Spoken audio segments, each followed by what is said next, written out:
السلام علیکم ورحمۃ اللہ وبرکاتہ۔ مسا کا سوال گجر خان سے حافظ فرخ محمود گولڑوی صاحب پوچھتے ہیں کہ اگر کوئی آدمی روزے سے ہو، وہ نہر میں یا تالاب میں نہائے، غوطہ لگائے اور پانی اس کے کانوں میں چلا جائے، اسی طرح روزہ دار اگر سرما پہنے تو کیا اس سے روزہ ٹوٹ جائے گا؟ جی حافظ فرخ محمود صاحب، پرانے فقہا کا فتویٰ تو یہ تھا کہ کان میں اگر دوائی ڈالیں یا پانی اندر چلا جائے تو روزہ ٹوٹ جاتا ہے، کیونکہ کان اور معدے کے درمیان راستہ ہے، منفذ ہے۔ لیکن آنکھ میں دوا ڈالنے سے روزہ نہیں ٹوٹتا، کیونکہ آنکھ اور حلق کے درمیان کوئی منفذ اور راستہ نہیں ہے۔ لیکن ماڈرن طبی تحقیق جو ہے وہ بتاتی ہے کہ کان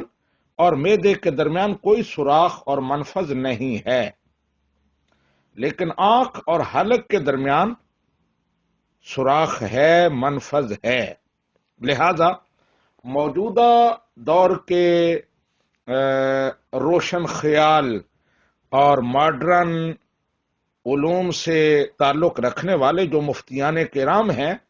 ان کا فتویٰ یہ ہے کہ آنکھ میں دوا ڈالیں تو روزہ ٹوٹ جائے گا، لیکن کان میں اگر دوا ڈالیں یا پانی چلا جائے تو روزہ نہیں ٹوٹے گا۔ تو آپ نے جو مسئلہ پوچھا ہے اس کا پھر جواب یہ ہوا کہ کان میں پانی جانے سے روزہ نہیں ٹوٹے گا، لیکن سرمے کا جہاں تک مسئلہ ہے تو وہ اس کا مسئلہ الگ ہے کہ آنکھ میں دوا ڈالیں روزہ ٹوٹ جائے گا، لیکن سرما ڈالیں تو روزہ نہیں ٹوٹے گا، اس لیے کہ نبی رحمت صلی اللہ علیہ وآلہ وسلم نے آنکھوں میں سرما ڈالنے کی اجازت دی ہے۔ احادیث سے یہ ثابت ہے کہ نبی رحمت صلی اللہ علیہ وآلہ وسلم نے آنکھوں میں سرما ڈالنے کی اجازت دی ہے۔ نبی رحمت صلی اللہ علیہ وآلہ وسلم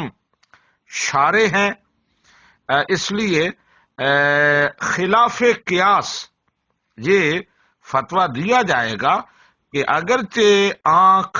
اور حلق کے درمیان منفذ ہے، راستہ ہے، لیکن کیونکہ نبی رحمت صلی اللہ علیہ وآلہ وسلم نے آنکھوں میں سرما ڈالنے کی روزے کی حالت میں اجازت دی ہے، لہذا سرما ڈالنے سے روزہ نہیں ٹوٹے گا۔ ھذا ما عندی واللہ ورسولہ اعلم بالصواب۔